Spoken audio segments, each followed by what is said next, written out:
أكبر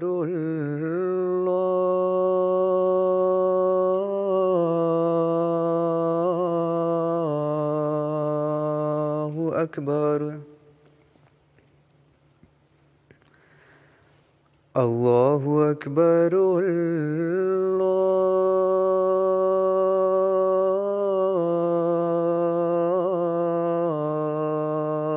الله أكبر أشهد أن لا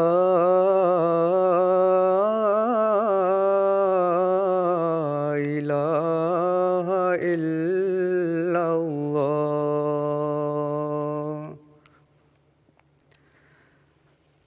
أشهد أن لا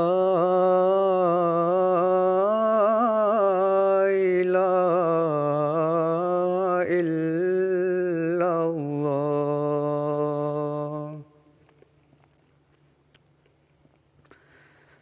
أشهد أن محمدًا رسول الله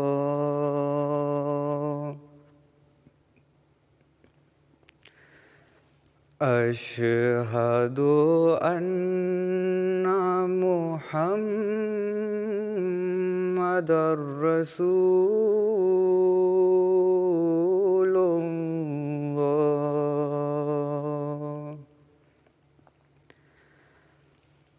حي على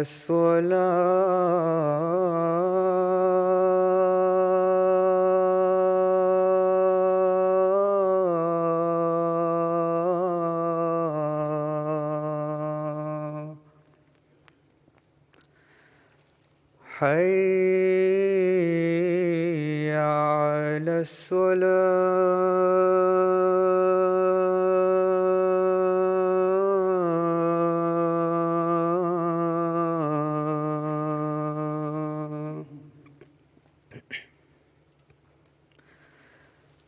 حي على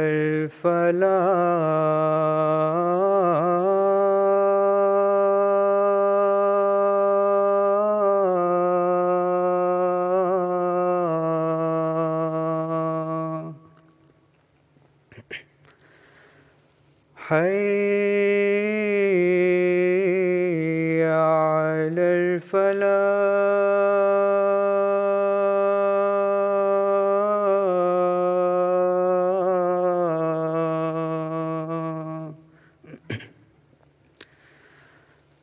الله أكبر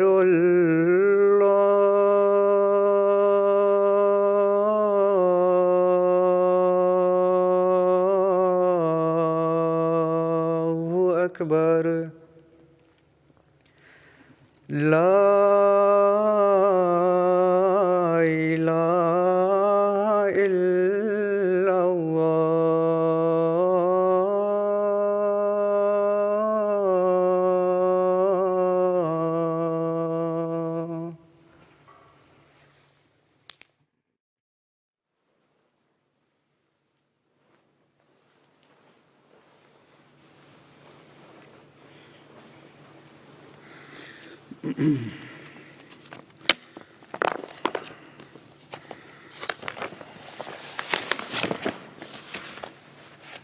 السلام علیکم ورحمۃ اللہ.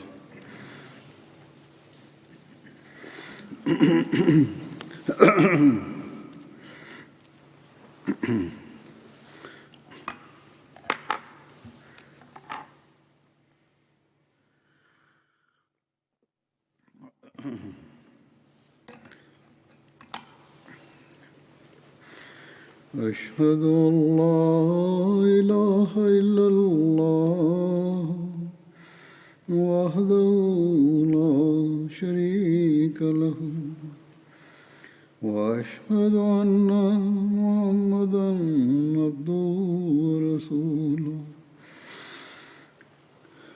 أما بعد فأعوذ بالله من الشيطان الرجيم. بسم الله الرحمن الرحيم. الحمد لله رب العالمين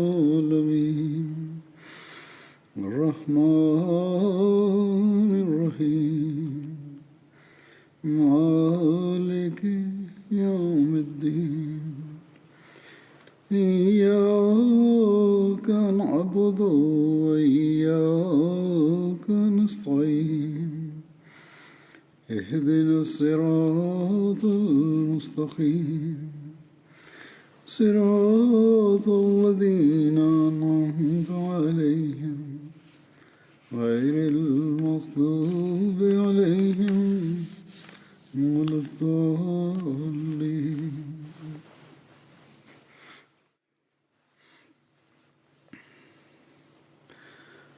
گزشتہ خطبے میں حضرت ابو عبیدہ کا ذکر ہو رہا تھا. آج بھی اس کا بقیہ حصہ بیان ہوگا. جنگ یرموک جو جنگ تھی وہ یرموک جو ہے اس کا نام کی وجہ یہ تھی، یرموک شام کے نواحی علاقے میں ایک وادی کا نام ہے. 15 ہجری میں شام میں سب سے بڑا معرکہ یرموک کی وادی میں دریائے یرموک کے کنارے ہوا. رومی لوگ بہان کی قیادت میں 2.5 لاکھ کے قریب جنگجو میدان میں لائے، جبکہ مسلمانوں کی تعداد 30,000 کے قریب تھی، جن میں 1,000 صحابہ رسول صلی اللہ علیہ وسلم تھے اور ان میں 100 کے قریب بدری صحابہ تھے.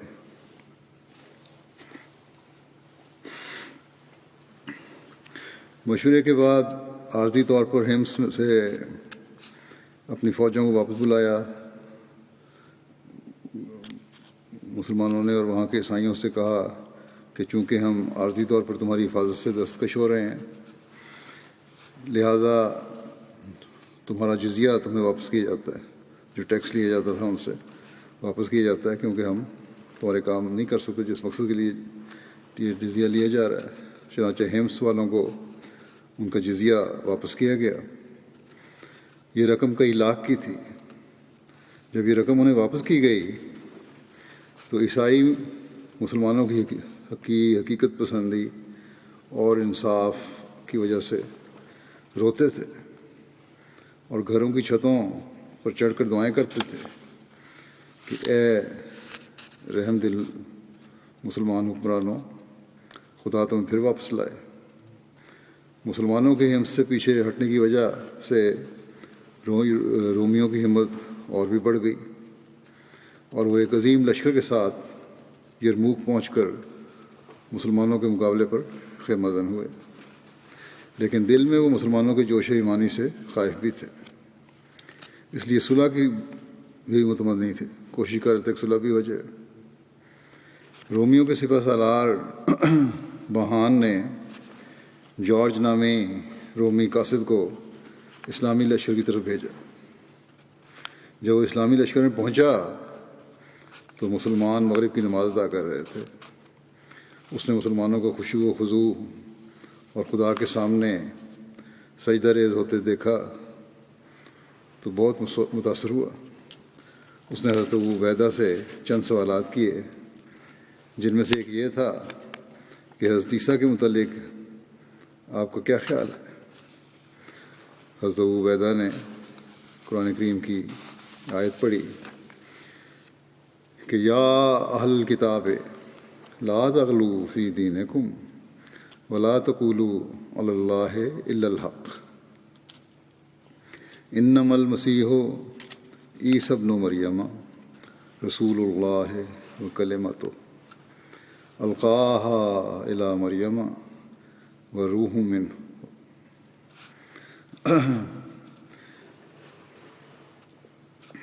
وروح منہ وآمنوا باللہ ورسولہ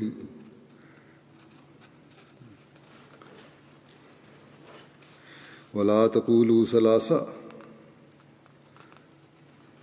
انتہوا خیر لکم انما اللہ الہ واحد سبحانہ ان یکون لہ ولد لہو ما فی السماوات و ما فی الارض وکفی باللہ وکیلا،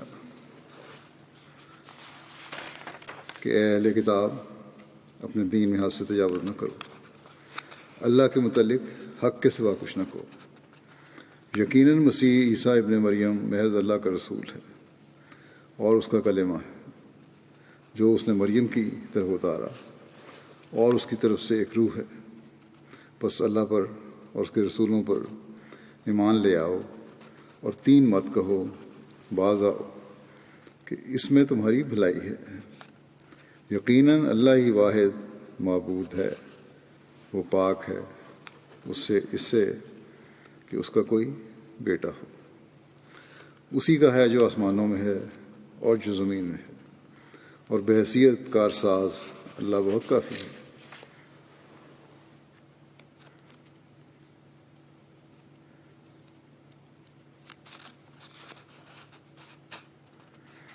اور پھر اس کے بعد اگلی آیت پڑھی، لن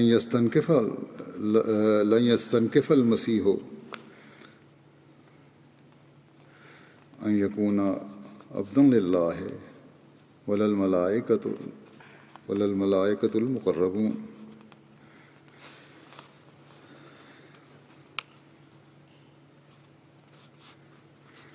مسیح ہرگز اس امر کو برا نہیں منائے گا کہ وہ اللہ کا ایک بندہ ہے متصور ہو، اور نہ ہی مقرر فرشتے اسے برا منائیں گے۔ جارج نے جب قرآن کریم کی اس آیت کو اس تعلیم کو سنا تو پکار اٹھا کہ بے شک مسیح کے یہی اوصاف ہیں، اور کہا کہ تمہارا پیغمبر سچا ہے، اور مسلمان ہو گیا جو آیا تھا نمائندہ بن کے۔ اب وہ اپنے لشکر میں واپس نہیں جانا چاہتا تھا، لیکن حضرت ابو عبیدہ نے فرمایا کہ رومیوں کو بدعہدی کا گمان ہوگا، اس لیے تم واپس جاؤ، اور فرمایا کہ کل جو سفیر یہاں سے جائے گا اس کے ساتھ آ جانا۔ عیسائی لشکر کو حضرت ابو عبیدہ نے اسلام کی دعوت دی اور اسلامی مساوات، اخوت اور اسلامی اخلاق کو ان کے سامنے پیش کیا۔ اگلے دن حضرت خالد ان کی طرف گئے، مگر نتیجہ لا حاصل رہا اور جنگ کی تیاری شروع ہو گئی۔ لشکر کے پیچھے مسلمان خواتین تھیں جو جنگ میں لشکریوں کو پانی پلاتیں، زخمیوں کی دیکھ بھال کرتیں اور غازیوں کو جوش دلاتی تھیں۔ ان عورتوں میں حضرت اسماء بنت ابو بکر، حضرت ہند بنت عتبہ، آپ حضرت ابو سفیان کی بیوی تھیں اور فتح مکہ کے موقع پر مسلمان ہوئی تھیں، حضرت ام ابان وغیرہ تھیں۔ حضرت ابو عبیدہ نے جنگ سے پہلے مسلمان خواتین کو مخاطب ہو فرمایا کہ اے مجاہدات، خیموں کی چوبیں اکھاڑ کر ہاتھوں میں لے لو، پتھروں سے اپنی جھولیاں بھر لو اور مسلمانوں کے قتال کی ترغیب دو، کہو کہ آج تمہارا مقابلہ ہے اور تم نے پیٹھ نہیں دکھانی، اگر کامیاب ہوتا دیکھو تو اپنی جگہ پر بیٹھی رہنا، اگر دیکھو کہ مسلمان پیچھے ہٹ رہے ہیں تو ان کے منہوں پر چوبیں مارنا اور ان پر پتھر برسا کر انہیں میدان جنگ میں واپس بھیجنا، اور اپنے بچے اوپر اٹھانا اور ان سے کہنا کہ جاؤ اور اپنے اہل و عیال اور اسلام کی خاطر جانے دو۔ اس کے بعد آپ مردوں سے یوں مخاطب ہوئے، اللہ کے بندو، خدا کی مدد کے لیے آگے بڑھو، وہ تمہاری مدد کرے گا اور تمہارے قدموں کو ثبات عطا کرے گا۔ اے اللہ کے بندو، صبر کرو کہ صبر ہی کفر سے نجات کا ذریعہ، خدا کو راضی کرنے کا سبب اور آر کو دھونے والا ہے۔ اپنی صفوں کو مت توڑنا، لڑائی کی ابتدا تم نہ کرنا، نیزوں کو تان لو، ڈھالوں کو سنبھال لو، اور زبانوں کو خدا کے ذکر سے تر رکھو تا خدا اپنی منشا کو پورا کرے۔ ابتدا نہیں کرنی لڑائی کی، لیکن جب جنگ حملہ ہو جائے تو پھر پیٹھ نہیں دکھانی۔ دشمنوں کے لشکر کے آگے اس وقت سونے کی سلیب تھی اور ان کے اسلحے کی چمک آنکھوں میں چکا چوند پیدا کر رہی تھی۔ وہ سر سے لے کے پیر تک لوہے میں ڈوبے ہوئے تھے، یعنی زیریں پہنی ہوئی تھیں۔ انہوں نے اس دن اپنے پیروں میں بیڑیاں بھی پہن لی تھیں کہ ہم میدان جنگ سے بھاگیں گے نہیں، یا مار دیں گے یا مر جائیں گے۔ پادری انجیل کے اقتباسات پڑھ کر انہیں جوش دلا رہے تھے۔ لشکر کفار سمندر کی لہروں کی طرح آگے بڑھا۔ 2-2.5 لاکھ کی فوج تھی، یہ 30,000 تھے، اور جنگ شروع ہوئی۔ ابتدا میں رومیوں کا پلڑا بھاری رہا اور انہوں نے مسلمانوں کو دھکیلنا شروع کیا۔ عیسائیوں نے مخفی طور پر یہ پتہ کرا لیا تھا کہ مسلمانوں میں صحابی کون کون سے ہیں، اور پھر انہوں نے اپنے کچھ تیر انداز ایک ٹیلے پر بٹھا دیے اور انہیں ہدایت کر دی کہ وہ اپنے تیروں سے خصوصیت کے ساتھ صحابہ کو نشانہ بنائیں۔ وہ جانتے تھے کہ جب بڑے بڑے لوگ مارے گئے تو باقی فوج کے دل خود بخود ٹوٹ جائیں گے اور وہ میدان سے بھاگ جائیں گے۔ نتیجہ یہ ہوا کہ کئی صحابہ مارے بھی گئے اور کئی کی آنکھیں بھی ضائع ہو گئیں۔ یہ حالت دیکھی تو اکرمہ، ابو جہل کے بیٹے جو فتح مکہ کے وقت مسلمان ہو گئے تھے، جنہوں نے فتح مکہ کے روز رسول اللہ صلی اللہ علیہ وسلم سے یہ عرض کی تھی کہ دعا کیجئے کہ اللہ مجھے تلافی مافات، یعنی پہلے گزرے ہوئے واقعات کی تلافی کی توفیق عطا فرمائے، انہوں نے اپنے کچھ ساتھیوں کو ساتھ لے کر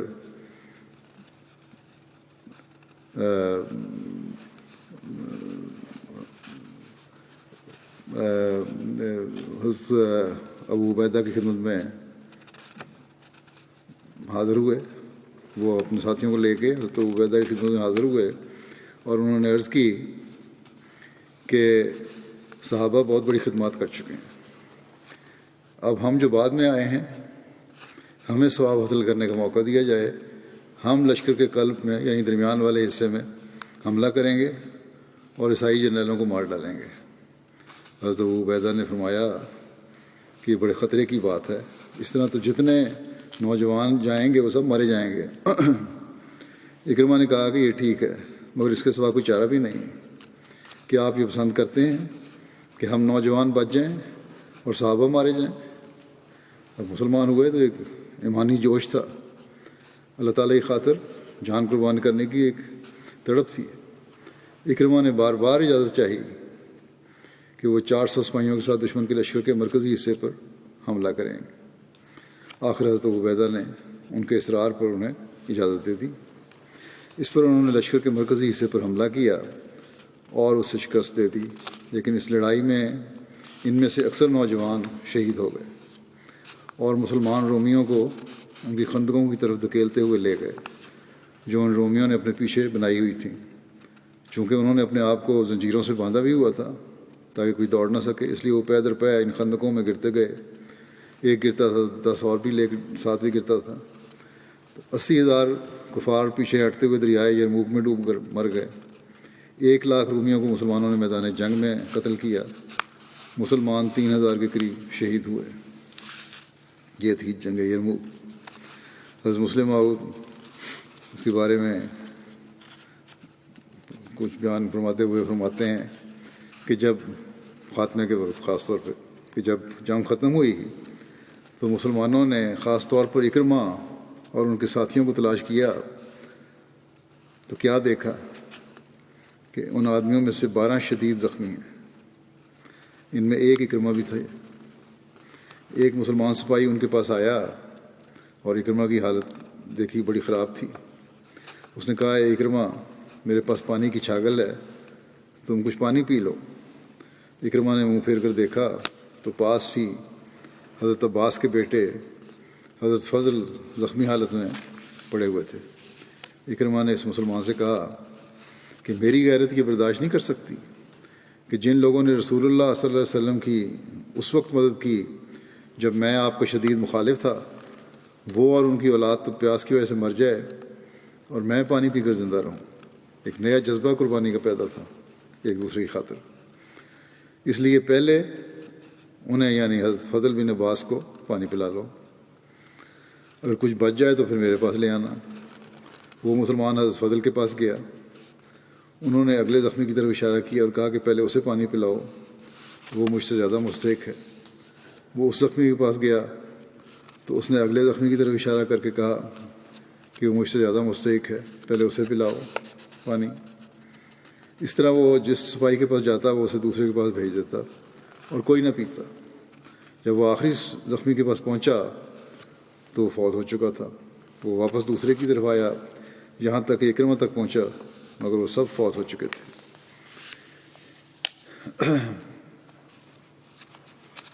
شام کے لوگ مختلف مذہب کے پیرو تھے، زبانوں کا اختلاف تھا، ان کی نسلیں مختلف تھیں۔ حضرت ابو عبیدہ بن جراح نے ان میں عدل و مساوات قائم کیا، داخلی امن و سکون بحال کیا، ہر ایک کو مذہبی آزادی دی اور اس اسلامی روح کو جاری کیا کہ تمام لوگ حضرت آدم کی اولاد ہیں اور سب بھائی بھائی ہیں، اور ان میں انسان ہونے کے لحاظ سے کوئی فرق نہیں۔ یعنی یہ بھی غلط الزام بعض دفعہ لگایا جاتا ہے کہ زبردستی مسلمان بنایا۔ آپ نے مذہبی آزادی دی ان رومیوں کو، قبیلوں کی پہچان کروائی، امن سکون قائم فرمایا، مذہبی آزادی قائم فرمائی۔ حضرت ابو عبیدہ ہی کی کوششوں سے جو عرب لوگ شام میں آباد تھے اور عیسائی مذہب کے پیرو تھے، اسلام کی آغوش میں آ گئے، تبلیغ سے آئے، طاقت سے نہیں آئے۔ اس کے علاوہ یا نمونہ دیکھ کے آئے مسلمانوں کا، جیسا کہ پہلے ذکر ہو چکا ہے۔ اس کے علاوہ رومی اور عیسائی بھی آپ کے اخلاق سے متاثر ہو کر اسلام لے آئے۔ یرموک کی فتح سے چند روز قبل حضرت ابوبکر کا وصال ہو گیا، آپ کی وفات ہو گئی، اور حضرت عمر خلیفہ منتخب ہوئے۔ حضرت عمر نے شام کی نگرانی اور فوجوں کی قیادت حضرت ابو عبیدہ کے سپرد کی۔ جب حضرت ابو عبیدہ کو حضرت عمر کی اس تقریر کا خط پہنچا تو اس وقت جنگ پورے زوروں پر تھی، اس لیے حضرت ابو عبیدہ نے اس کا اظہار نہ کیا، اور حضرت خالد بن ولید کو جب اس کا علم ہوا کہ وہ خالد بن ولید کو کمانڈر تھے تو انہوں نے پوچھا کہ آپ نے کیوں اس کو چھپائے رکھا؟ حضرت ابو عبیدہ نے فرمایا، اس لیے کہ ہم دشمن کے بالمقابل تھے اور میں کسی طرح آپ کی دل شکنی نہیں چاہتا تھا۔ جب مسلمانوں کو فتح ہوئی تو حضرت خالد کا لشکر عراق واپس جانے لگا تو حضرت ابو عبیدہ نے حضرت خالد کو کچھ دیر اپنے پاس روکے رکھا۔ جب حضرت خالد روانہ ہونے لگے تو انہوں نے لوگوں سے مخاطب ہو کر فرمایا کہ تمہیں خوش ہونا چاہیے کہ اس امت کے امین تمہارے والی ہیں، یعنی حضرت ابو عبیدہ۔ اس پر ابو عبیدہ نے فرمایا، میں نے رسول اللہ صلی اللہ علیہ وسلم سے سنا ہے کہ خالد بن ولید خدا کی تلواروں میں سے ایک تلوار ہے۔ غرض اس طرح محبت اور احترام کی خدا میں دونوں قائد ایک دوسرے سے جدا ہوئے۔ یہ ہے مومن کا تقویٰ کہ نہ نام کی خواہش، نہ نمود کی خواہش، نہ کسی افسری اور عہدے کی خواہش، مقصد ہے تو صرف ایک کہ خدا تعالیٰ کی رضا حاصل کی جائے اور خدا تعالیٰ کی بادشاہت دنیا میں قائم کی جائے۔ بس یہ ہے ہمارے لیے، یہ لوگ جو ہے ہمارے لیے اسوہ حسنہ ہیں، اور ہر عہدیدار کو بلکہ ہر احمدی کو ان باتوں کو اپنے سامنے رکھنا چاہیے۔ فتح بیت المقدس کا واقعہ بیان ہوتا ہے، اس کا بھی تعلق حضرت ابو عبیدہ کے ساتھ ہے۔ حضرت عمر بن عاص کی قیادت میں اسلامی لشکر فلسطین کی طرف بڑھا۔ انہوں نے جب فلسطین کے شہروں کو فتح کر کے بیت المقدس کا محاصرہ کر لیا تو حضرت ابو عبیدہ کا لشکر بھی ان سے آن ملا۔ عیسائیوں نے قلعہ بندی سے تنگ آ کر صلح کی پیشکش کی، لیکن شرط یہ رکھی خود حضرت عمر آ کر صلح کا معاہدہ کریں۔ حضرت ابو عبیدہ نے عیسائیوں کی اس پیشکش کو حضرت عمر تک پہنچایا، حضرت عمر کو اس کی اطلاع دی۔ حضرت عمر حضرت علی کو امیر مقرر فرما کر پیچھے اپنے ربیع الاول 16 ہجری کو مدینہ سے روانہ ہو کر جابیہ مقام پر جو دمشق کے مضافات میں ایک بستی ہے وہاں پہنچے، جہاں قائدین نے آپ کے استقبال کیا، وہاں قائدین موجود تھے۔ آپ نے فرمایا کہ میرا بھائی کہاں ہے؟ لوگوں نے پوچھا یا امیر المومنین آپ کی مراد کون ہے؟ آپ نے فرمایا ابو عبیدہ۔ عرض کیا گیا کہ ابھی آتے ہیں۔ اتنے میں حضرت ابو عبیدہ اونٹنی پر سوار ہو کر آئے اور سلام عرض کر کے خیریت دریافت کی۔ حضرت عمر نے باقی سب لوگوں کو جانے کے لیے کہا اور خود حضرت ابو عبیدہ کے ساتھ ان کی قیام گاہ پر تشریف لائے۔ گھر پہنچ کر دیکھا کہ وہاں صرف ایک تلوار، ڈھال، چٹائی اور ایک پیالے کے سوا کچھ نہ تھا۔ حضرت عمر نے فرمایا ابو عبیدہ کچھ سامان بھی مہیا کر لیتے، گھر میں کچھ تو رکھنا چاہیے سامان۔ حضرت ابو عبیدہ نے عرض کی یا امیر المومنین، یہ ہمیں آسائش کی طرف مائل کر دے گا۔ اگر سامان تو مہیا کر سکتا ہوں میں، لیکن پھر آسائشوں اور سہولتوں کو دیکھ کر انہی چیزوں میں پڑ جاؤں گا، اس لیے میں نہیں چاہتا کہ ایسی چیز رکھوں۔ اس موقع پر ایک روح پرور واقعہ بھی پیش آیا، پہلے بھی بیان ہو چکا ہے، حضرت بلال کی اذان کا۔ حضرت بلال رسول اللہ صلی اللہ علیہ وسلم کی وفات کے بعد اذان نہ دیتے تھے۔ اس موقع پر ایک دفعہ نماز کا وقت ہوا تو لوگوں نے حضرت عمر سے اصرار کیا کہ وہ حضرت بلال کو اذان دینے کا حکم دیں۔ حضرت عمر کے حکم پر حضرت بلال نے جب اذان دی تو سب آنکھیں اشکبار ہو گئیں، لوگوں کی آنکھوں میں آنسو آ گئے، اور لوگوں میں سب سے زیادہ حضرت عمر روئے، کیونکہ اس اذان نے انہیں رسول اللہ صلی اللہ علیہ وسلم کا زمانہ یاد کرا دیا۔ رومیوں کی آخری کوشش کے بارے میں لکھا ہے کہ 17 ہجری میں رومیوں نے مسلمانوں سے شام واپس لینے کے لیے ایک آخری کوشش کی، اور شمالی شام، الجزیرہ، شمالی عراق اور آرمینیا کے کردوں، بدوؤں، عیسائیوں اور ایرانیوں نے ہرکل سے اپیل کی کہ مسلمانوں کے خلاف ان کی مدد کی جائے۔ انہوں نے اپنی طرف سے 30,000 کے لشکر کی پیشکش کی، گو کہ اس وقت الجزیرہ کا اکثر حصہ حضرت سعد بن ابی وقاص نے فتح کر لیا تھا، مگر تاہم وہاں کے بدوؤں پر ابھی تک ان کا قبضہ نہیں ہوا تھا، اور کیسر روم کی بحری طاقت ابھی برقرار تھی۔ اس نے موقع کو غنیمت جانا اور ایک بڑی بحری فوج کے ساتھ حملہ کر دیا، جبکہ بدوی قبائل کے ایک عظیم لشکر نے حمص کا محاصرہ کر لیا، اور شمالی شام کے کچھ شہروں نے بغاوت کر دی۔ حضرت ابو عبیدہ نے حضرت عمر کو امدادی کمک کے لیے لکھا۔ حضرت عمر نے حضرت سعد بن ابی وقاص کو فوراً کوفہ سے امدادی فوج بھیجنے کا ارشاد فرمایا۔ چنانچہ حضرت سعد نے حضرت قعقاع بن عمرو کی زیر سرکردگی ایک فوج کو کوفہ سے روانہ کی، مگر اس کے باوجود رومی لشکر اور مسلمانوں کے لشکر کی تعداد میں بہت زیادہ فرق تھا۔ حضرت ابو عبیدہ نے لشکر کے سپاہیوں سے ایک جوشیلا خطاب کیا اور فرمایا کہ مسلمانوں، آج جو ثابت قدم رہ گیا اور اگر زندہ بچا تو ملک و مال اس کو ملے گا، اور اگر مارا گیا تو شہادت کی دولت ملے گی، اور میں گواہی دیتا ہوں کہ رسول اللہ صلی اللہ علیہ وسلم نے فرمایا ہے کہ جو شخص اس حال میں مرے کہ وہ مشرک نہ ہو تو وہ ضرور جنت میں داخل ہوگا۔ دونوں گروہوں میں جنگ ہوئی تو مسلمانوں کے مقابلے میں تھوڑی ہی دیر میں رومیوں کے پیر اکھڑ گئے، اور وہ مرج الدباج، شام کے سرحدی علاقے پر ایک شہر ہے مسیسا، اسے 10 میل کے فاصلے پر ایک پہاڑی وادی کا نام ہے، وہاں تک بھاگتے چلے گئے، اور اس کے بعد کبھی کیسر کو شام کی طرف پیش قدمی کرنے کا حوصلہ نہ ہوا۔ تعاون امواس، یہ بھی ایک جگہ ہے رملہ سے بیت المقدس کے راستے پر 6 میل کے فاصلے پر ایک وادی ہے۔ کتب تاریخ میں لکھا ہے کہ اسے تعاون امواس اس لیے کہا جاتا ہے کہ یہاں سے اس مرض کا آغاز ہوا تھا۔ اس مرض سے شام میں لاتعداد اموات ہوئیں، بعض کے نزدیک اس سے 25,000 کے قریب اموات ہوئیں۔ اس کی تفصیل بخاری میں لکھی ایک روایت میں ملتی ہے۔ حضرت عبداللہ بن عباس بیان کرتے ہیں کہ جب حضرت عمر سرغ مقام، یعنی سرغ وہ ہے جو شام اور حجاز کی سرحدی علاقے میں وادی ہے، تبوک کی ایک بستی ہے جو مدینہ سے 13 راتوں کی مسافت پر ہے۔ پرانی تاریخوں میں اس طرح ہی لکھا ہوتا تھا، اس کا مطلب ہے کوئی ہوگا 1000 میل کے قریب۔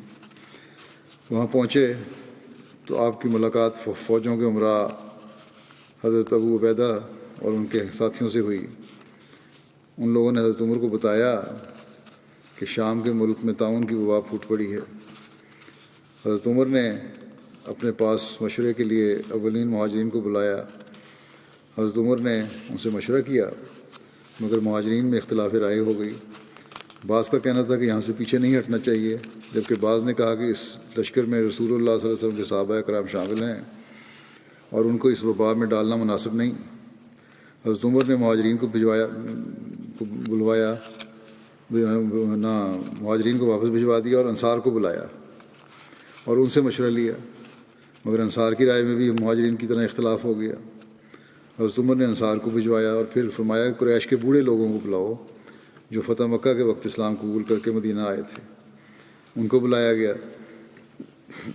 انہوں نے ایک زبان ہو کر مشورہ دیا کہ ان لوگوں کو ساتھ لے کر واپس لوٹ چلیں اور وبائی علاقے میں لوگوں کو نہ لے کے جائیں۔ حضرت عمر نے ان لوگوں میں واپسی کا اعلان کروا دیا۔ حضرت ابو عبیدہ نے اس موقع پر سوال کیا کہ اللہ کی تقدیر سے فرار ممکن ہے؟ حضرت عمر نے حضرت ابو عبیدہ سے فرمایا، اے ابو عبیدہ، کاش تمہارے علاوہ کسی اور نے یہ بات کہی ہوتی۔ ہاں، ہم اللہ کی تقدیر سے فرار ہوتے ہوئے اللہ ہی کی تقدیر کی طرف جاتے ہیں۔ اگر تمہارے پاس، کیونکہ ایک تقدیر سے دور جا رہے ہیں لیکن دوسری بھی تقدیر اللہ کی، اس طرف جا رہے ہیں۔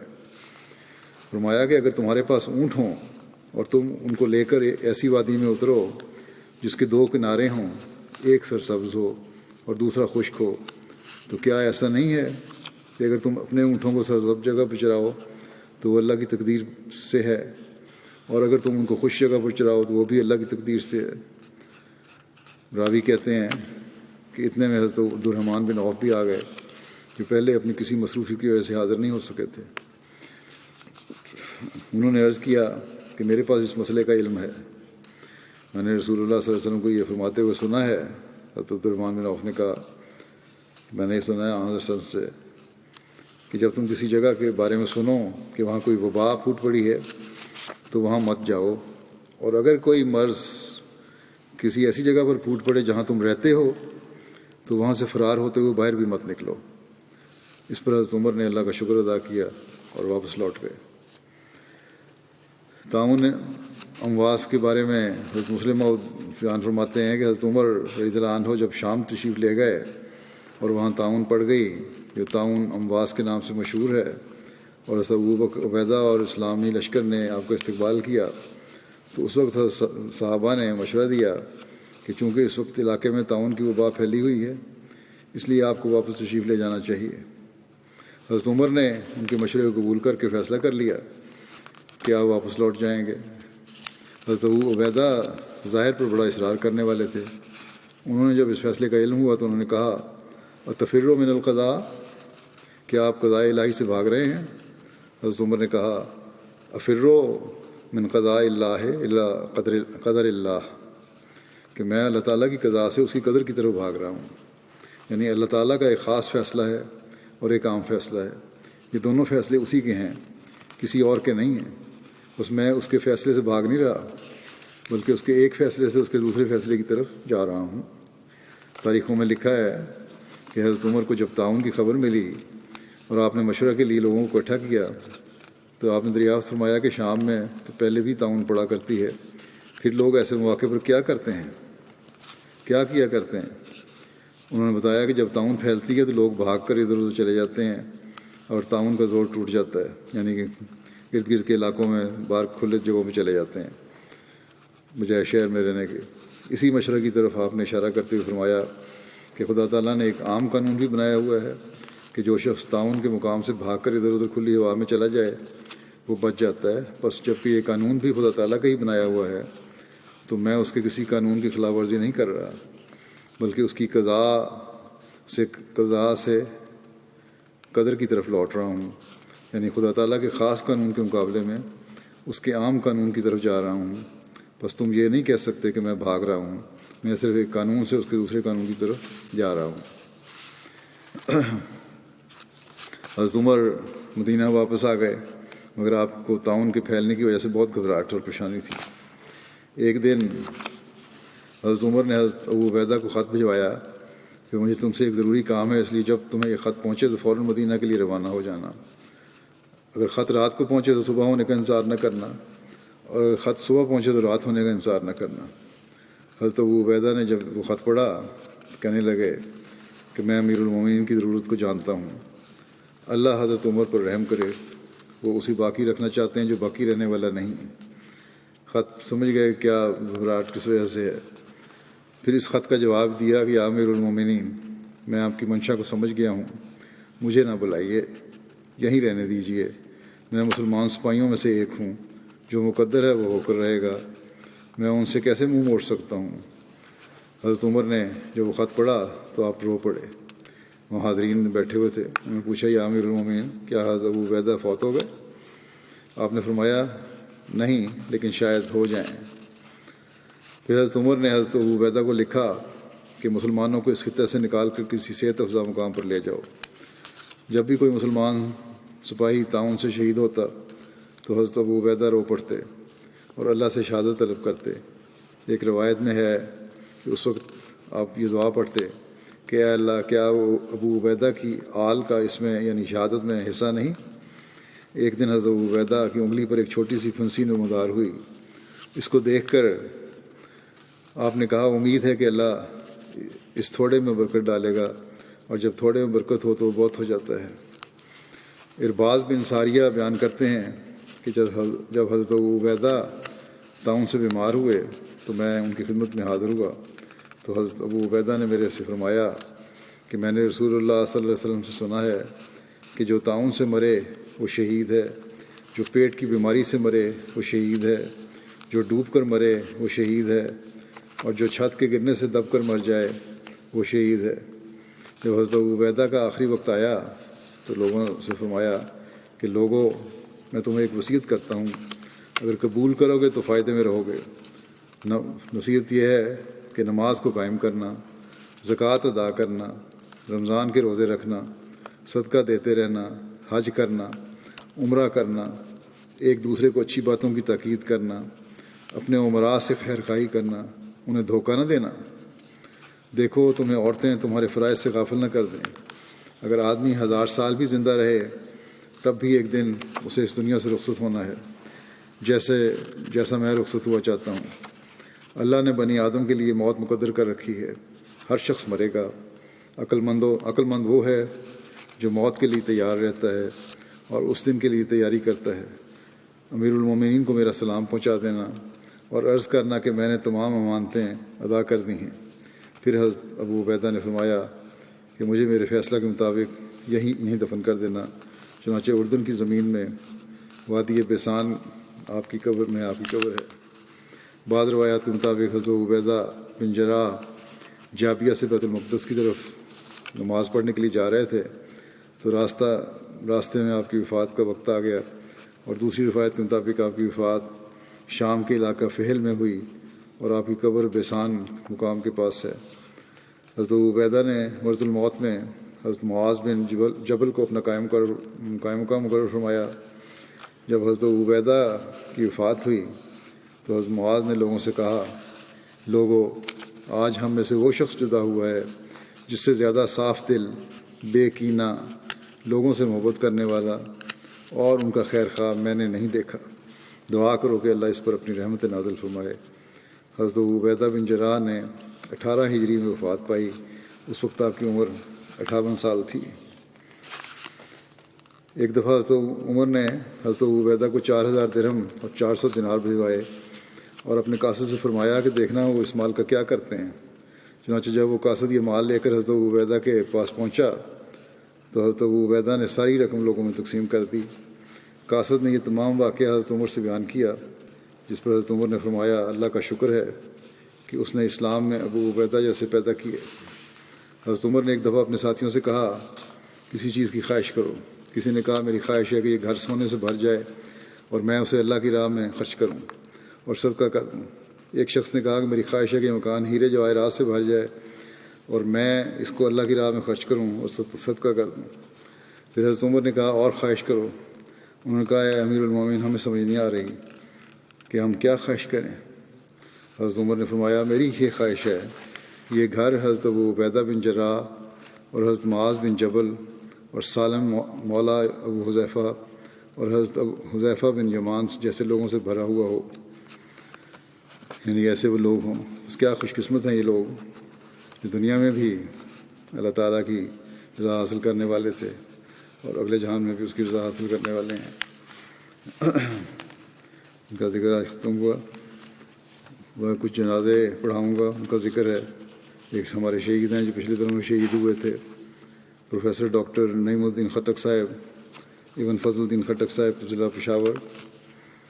5 اکتوبر کو دوپہر 1:30 بجے فائر کر کے ان کو مخالفین نے شہید کر دیا۔ انا للہ و انا الیہ راجعون۔ یہ تقریباً 1:30 بجے اس کالج میں پڑھاتے تھے، سپیریئر سائنس کالج۔ وہاں سے پڑھانے کے بعد اپنے گھر جا رہے تھے تو 2 موٹر سائیکل سوار آئے اور انہوں نے فائرنگ کر کے ان کو موقع پہ شہید کر دیا۔ انا للہ و انا الیہ راجعون۔ شہید کی عمر 56 سال تھی۔ 25 سال سے شعبہ تدریس میں سے وابستہ تھے آپ۔ انہوں نے ایم فل کیا تھا قائد اعظم یونیورسٹی سے، اور اس کے بعد اسکالرشپ پر چائنا چلے گئے، وہاں مائکرو انوائرمنٹل بایولوجی میں پی ایچ ڈی کی۔ اس کے بعد اسلامیہ کالج یونیورسٹی میں خدمات سر انجام دیں۔ پشاور یونیورسٹی میں پڑھاتے رہے۔ پی ایچ ڈی کا جو پینل ہوتا ہے لوگوں کے لڑکوں کے اسٹوڈنٹس کے انٹرویو لینے والا، اس کے ممبر تھے۔ پاکستان کے مختلف تعلیمی ادارے ان کو لیکچر کے لیے بلاتے رہتے تھے۔ تعلیمی محکمہ تعلیم سے ہی زیادہ تر منسلک رہے یہ۔ ان کے خاندان میں احمدیت کا نفوذ ان کے دادا رکن الدین صاحب خٹک کے ذریعے سے ہوا، جو ضلع کرک کے تھے، اور دادی محترمہ بی بی نور نامہ صاحبہ بھی ہوئی احمدی۔ ان کے والد کا نام شیر زمان تھا، جو حضرت مسیح موعود علیہ السلام کے صحابی تھے۔ ان کے والد،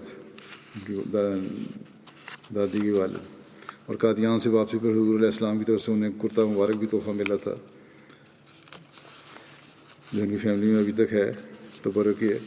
شہید مرحوم کے والد فضل الدین صاحب محکمہ لائف سٹاک میں ویٹنری ڈاکٹر تھے اور ڈپٹی ڈائریکٹر کے عہدے سے ریٹائر ہوئے۔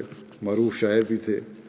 والدہ ان کی محبوبۃ الرحمان صاحبہ ڈپٹی ڈائریکٹر محکمہ تعلیم کی تھیں، وہیں سے ریٹائر ہوئیں۔ کئی سال ان کی فیملی کو مخالفانہ حالات کا سامنا کرنا پڑا۔ شہید مرحوم کے سسر بشیر احمد صاحب ایڈوکیٹ، صدر جماعت چینی پایاں، پشاور، 2019 میں اغوا کیے گئے تھے۔ ان کا تاحال اب کچھ پتہ نہیں لگا کہاں ہے، یہ بازیابی نہیں ہوئی۔ شہید مرحوم نمایاں خصوصیات کے حامل تھے۔ جماعتی خدمات کے طور پر باوجود سے کہ پڑھے لکھے یہ تھے، لیکن سیکورٹی ڈیوٹی دینے کے لیے حاضر ہوتے تھے۔ مہمان نوازی ان کا بڑا خاص شیوا تھا۔ ہمدردی خلق، غریبوں کی امداد، خاندان کے ہر فرد سے ہمدردی کا تعلق، تعلیم کی طرف خصوصی توجہ تھی۔ احمدی بچوں کو بار بار تعلیم حاصل کرنے کی نصیحت کرتے، اپنے بچوں کو بھی اعلیٰ تعلیم دلوائی۔ ان کی اہلیہ محترمہ سعدیہ بشرا صاحب نے بتایا کہ شہید مرحوم نے شہادت سے 1 ہفتہ قبل روا آ کر جب مشتاق میں گئے تو کہا کہ کاش ہمیں بھی یہاں جگہ ملے، اور لیکن پھر کہنے لگے کہ ہماری قسمت کہاں کہ ہمیں یہاں جگہ ملے۔ بہر اللہ تعالیٰ نے ان کی اس خواہش کو اس طرح پورا کیا کہ ان کی تدفین ربا میں ہو گئی ہے۔ شہید مرحوم کے برادر نسبتی ہیں ڈاکٹر منیر احمد خان، جو طاہر ہاٹ میں کام کرتے ہیں آج کل۔ وہ بھی یہی کہتے ہیں کہ انہوں نے شہید نے ان کو بتایا تھا کہ ایک پروفیسر ہے مخالف، جو ان کی اور ان کے بچوں کی تصویریں مخالفین کو دکھاتا ہے اور ان کو ترغیب دے رہا ہے کہ ان کو مار دو۔ ان کے گھر کے باہر بھی مخالفانہ بینر لگائے گئے تھے، اور کہتے ہیں ہاں مجھے ملنے آئے 1 ہفتہ پہلے وفات سے، تو میں نے کہا کھانا کھا لیں ہمارے ساتھ۔ کہنے لگے نہیں، کھانا میں لنگر خانے میں کھاؤں گا، اور جو مزہ حضرت مسیح موعود علیہ السلام کے لنگر کے کھانے کا ہے اور جو برکت وہاں سے ملتی ہے وہ کہیں اور سے نہیں ملتی۔ آئندہ پھر دیکھیں گے کبھی۔ شہید مرحوم کے پسماندگان میں ان کی اہلیہ سعدیہ نسیم صاحبہ کے علاوہ 3 بیٹیاں اور 2 بیٹے شامل ہیں۔ ایک بیٹی شادی شدہ ہے اور باقی 2 بیٹیاں پڑھائی کر رہی ہیں. ایک بیٹا ان کا انجینئر ہے اور ایک بیٹا فرسٹ ایئر کا طالب علم ہے. کلیم الدین خٹک اور نور الدین خٹک فرسٹ ایئر کے طالب علم ہیں. کلیم الدین انجینئر ہیں. یہ ان کے ایک اور رشتہ دار جماعتی خدمت جو کر رہے ہیں ان کے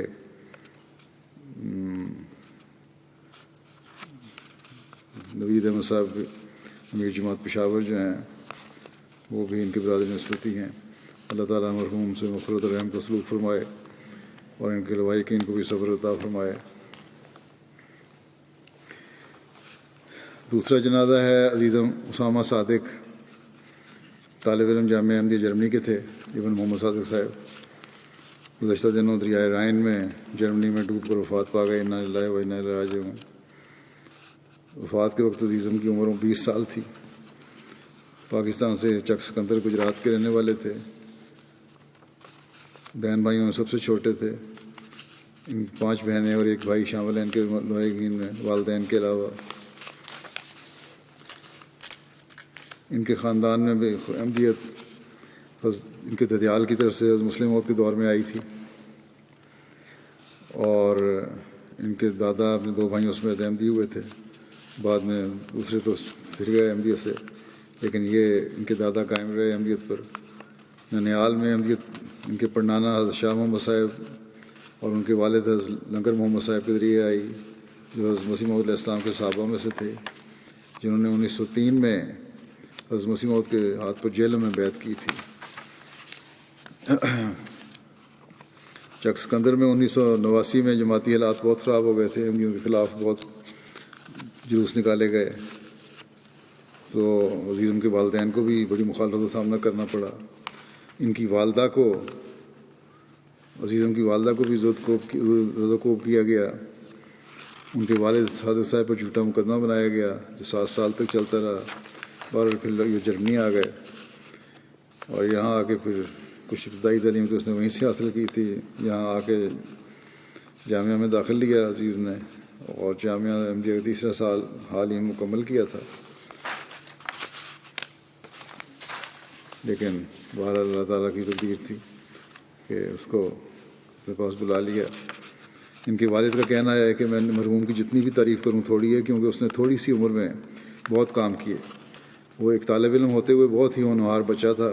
اس کا زیادہ وقت پڑھائی میں گزرتا. کرونا کی وجہ سے اس نے 6 ماہ گھر پر گزارے تھے. نماز باجماعت کے ساتھ ساتھ رمضان میں روزے بھی سارے رکھے اور نماز تراویح بھی باجماعت پڑھاتا تھا. بلکہ وہی نماز کی امامت پڑھتا تھا نہیں بلکہ پڑھاتا تھا. چھٹیوں کے بعد جامعہ جانے کی تیاری کر رہا تھا مگر اللہ کو پیارا ہو گیا.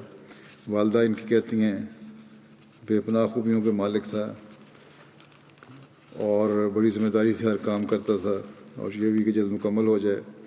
بڑی سادہ طبیعت تھی، بہت کم گو تھا، ضرورت کے وقت بات کرتا، والدین کا انتہائی فرمانبردار، مضبوط ارادہ رکھنے والا، طبیعت سنجیدہ لیکن دور اندیش، مختلف زبانوں پر عبور حاصل کرنے کی کوشش کرتا رہتا تھا اور اس کے لیے عربی، فارسی اور انگلش اور جرمن خاص طور پر توجہ دیتا تھا. نیشنل سیکرٹری تبلیغ جرمنی کے لکھتے ہیں فرید صاحب کہ عظیم اسامہ کئی خوبیوں کے مالک تھا. ان میں ایک خوبی شوق سے تبلیغی سرگرمیوں میں حصہ لینے کی بھی تھی. اپنی وفات سے 2 روز قبل بھی مسلسل 3 دن فلائر کی تقسیم کے لیے مشرقی جرمنی گیا تھا. جب بھی فلائرز تقسیم کرنے کا پوچھا گیا تو کبھی انکار نہیں کیا اور بڑھ چڑھ کر حصہ لیا. صہیب ناصر ہیں فاروق تحصیل جامعہ جرمنی سے مربی. وہ کہتے ہیں کہ 4 سال جونیئر تھا میرے سے، لیکن عبادت میں وہ میرے لیے نمونہ تھا. مسجد میں نماز کے لیے اکثر پہلی صف میں دیکھا. مسجد میں نماز سے پہلے آ کر نوافل ادا کیا کرتا. نماز کے بعد اکثر ذکر الہی میں مصروف رہتا. ان طلباء میں شامل تھا سب سے پہلے مسجد آتے اور سب سے آخر پر مسجد سے نکلتے. اس طرح جمعے کی نماز پر بھی پہلی صف میں بیٹھتا. جامعہ کی پڑھائی میں بڑا سنجیدہ تھا. اللہ تعالیٰ مرحوم سے مغفرت رحم کا سلوک فرمائے، درجات بلند فرمائے، اس کے والدین کو اور بہن بھائیوں کو صبر عطا فرمائے. اگلا جنازہ ہے سلیم احمد ملک صاحب کا، جو یہاں پہلے تو شعبہ تعلیم سے منسلک رہے حکومت میں یا تعلیمی اداروں میں. اس کے بعد ریٹائرمنٹ کے بعد جب جامعہ شروع ہوا تو جامعہ کے استاد بھی رہے. 87 سال کی عمر میں 24 ستمبر کو ان کی وفات ہوئی تھی. انا للہ و انا الیہ راجعون. ان کے دادا حضرت ملک نور الدین صاحب اور والد حضرت ملک عزیز احمد صاحب حضرت مسیم علیہ السلام کے صحابہ میں سے تھے. ان کا ایک واقعہ والدہ بیان کیا. ان کے والد صاحب کا ایک واقعہ اس طرح ہے کہ ایک بار ان کے گھر میں کسی بیماری کی وجہ سے بہت سے افراد ملک صاحب کے گھر والے افراد میں سے ان کے ذیال میں سے بہت سے افراد وفات پا گئے. تو ان کی والدہ نے یعنی ان کی دادی نے حضرت ذکی مولانا نور الدین صاحب کو بچے کی حالت بتائی. مولوی صاحب فوراً ان کو دیکھنے کے لیے ان گھر تشریف لائے اور فرمایا کہ بچے کے بچنے کا بہت کم امکان ہے, صرف دعا ہی بچا سکتی ہے. اس کے بعد خلیفۃ المسیح اول حضرت مسیم علیہ السلام کی خدمت میں حاضر ہوئے اور درخواست دعا کی. حضرت مسیم علیہ السلام مسجد اقصیٰ کی سیڑھیوں پر ہی مل گئے, وہیں درخواست کی اور حضرت مسیم نے فرمایا کہ ابھی جا کر دیکھ لیتے ہیں بچے کو.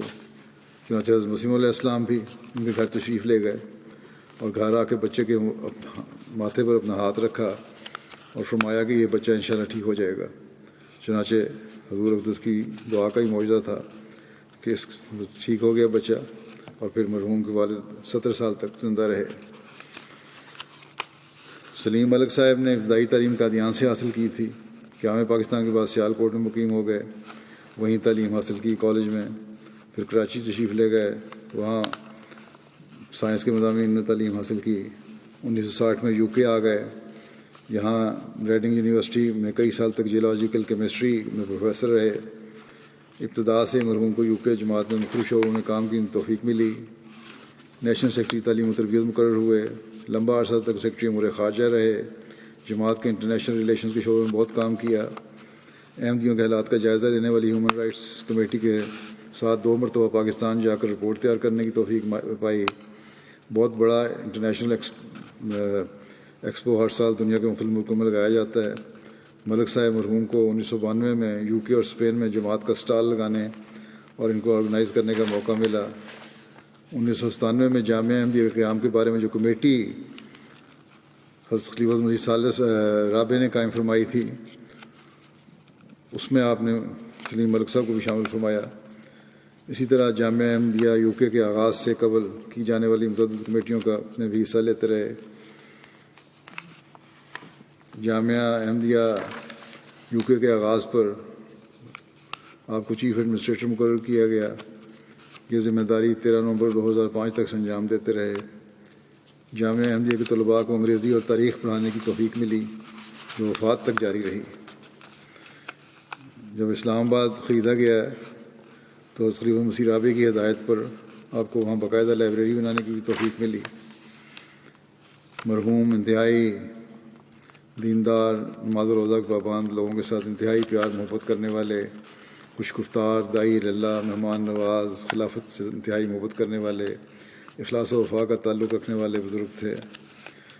عثمان خان میں اہلیہ کے علاوہ 3 بیٹیاں اور کثیر تعداد میں نواسے نواسیاں شامل ہیں. ان کے بھانجے میاں عبدالوہاب کہتے ہیں کہ انہوں نے بتایا کہ جب وہ 1960 میں لندن آئے تو اس وقت ان کے والد نے ان کو نصیحت کی تھی. ملک عزیز احمد صاحب نے, وہ بیمار تھے وہ, لیکن انہوں نے نصیحت کی اپنے بیٹے کو, اور نصیحتیں یہ تھیں کہ نمبر 1 یہ کہ جماعت سے تعلق کو کبھی نہ چھوڑنا, ولایت جا رہے ہو یہ نہ سمجھنا کہ وہاں کی رنگینیوں میں گم ہو جاؤ. نمبر 2 چندہ ہمیشہ وقت پر پوری شرح سے ادا کرنا, یہ بھی اصلاح نفس کے لیے ضروری ہے.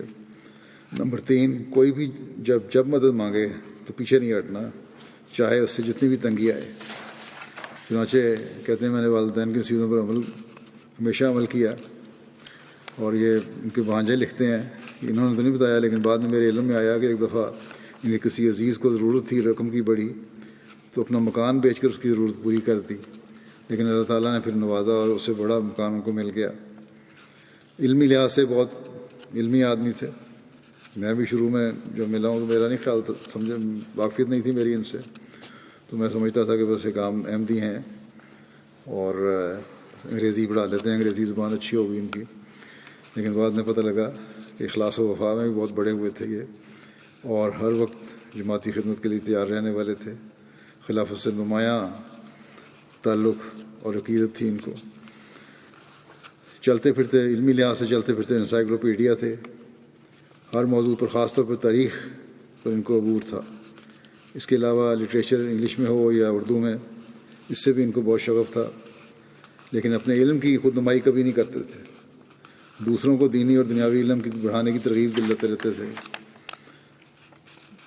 اور سیاسی اور علمی اور پاکستانی کمیونٹی میں بھی ان کے وسیع تعلقات تھے، اور ان تعلقات کو بھی ہمیشہ انہوں نے جماعتی مفاد کے لیے استعمال کیا. جب مرحوم سیکرٹری امور خارجہ تھے تو انہوں نے لارڈ ایوبری کے ساتھ مضبوط تعلق قائم کیا. انہی کے ذریعے سے ہمارا جماعت کا تعلق ہوا تھا لارڈ ایوبری سے. اور جو میرا پارلیمنٹ ہاؤس کا جو پہلا وزٹ تھا اس میں بھی ملک صاحب کا نمایاں کردار تھا. مروان سرور گل مربی سے ارجنٹائن کہتے ہیں کہ ان کی علمی شخصیت وجہ سے خاص احترام تھا جامعہ کے تب اسٹوڈنٹ کو اور مجھے بھی.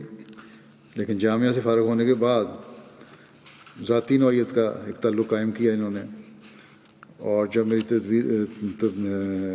تقرری ہوئی ارجنٹائن میں تو اس پر بہت خوشی ہوئی، اور مجھے کہتے تھے کہ تم پائنیئر مبلغ ہو، اس لیے بہت زیادہ کام کرنے کی ضرورت ہے، اور جماعت کا نام روشن کرنا اور تبلیغ صحیح طرح کرنا، اور خاص طور پر زبان، وہاں کی زبان سیکھو، اور زبان سیکھ اس معیار کی لے جاؤ کہ اخباروں میں تمہارے آرٹیکل چھپیں. یہ ان کو بہت شوق تھا کہ علمی لحاظ سے. اسی طرح اپنے طلباء کی دعوت اپنے گھر میں کرتے تھے، تو اس کے بعد اپنی لائبریری میں لے جاتے تھے. ان کی ذاتی لائبریری بھی تھی. کئی طلباء نے مجھے لکھا، مربیان نے لکھا، تو کہتے تھے اچھا میرے گھر آن کے تو تحفہ تمہارے لیے یہ ہے کہ تم اس لائبریری میں سے اپنی پسند کی کوئی ایک کتاب لے جاؤ، وہی تمہارے لیے تحفہ ہے. اور ہمیشہ یہ کہتے تھے کہ جامعہ احمدیہ ایک غیر معمولی ادارہ ہے جس سے خلیفۃ المسیح کو بہت توقعات ہیں. اس لیے اس ادارہ سے وابستہ واقعی زندگی کو غیر معمولی علمی معیار حاصل کرنا چاہیے. پھر لکھتے ہیں مروان صاحب کے ارجنٹائن روانگی سے قبل نصیحت فرمائی خاص طور پر کہ ایسا عبور حاصل کرنا زبان پہ کہ جیسا پہلے میں نے بیان کیا کہ اسپینش زبان میں تمہارے مضامین چھپیں. اور کہتے ہیں یہ بھی مجھے کہا کہ مجھے لکھتے رہا کرنا خط، کبھی میرے سے سستی ہو جاتی تو پھر مجھے خود ہی رابطہ کرتے اور خط لکھنے کا کہتے.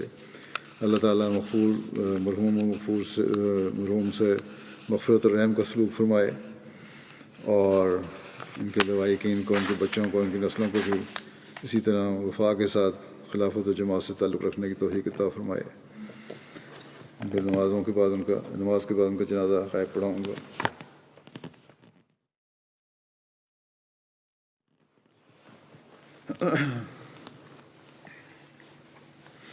الحمد لله نحمده ونستعينه ونستغفره ونؤمن به ونتوكل عليه ونعوذ بالله من شرور أنفسنا ومن سيئات أعمالنا. من يهده الله فلا مضل له ومن يضلل فلا هادي له. ونشهد أن لا إله إلا الله ونشهد أن محمدا عبده ورسوله. عباد الله رحمكم الله، إن الله يأمر بالعدل والإحسان وإيتاء ذي القربى وينهى عن الفحشاء والمنكر والبغي يعظكم لعلكم تذكرون. اذكروا الله يذكركم وادعوه يستجب لكم ولذكر الله أكبر.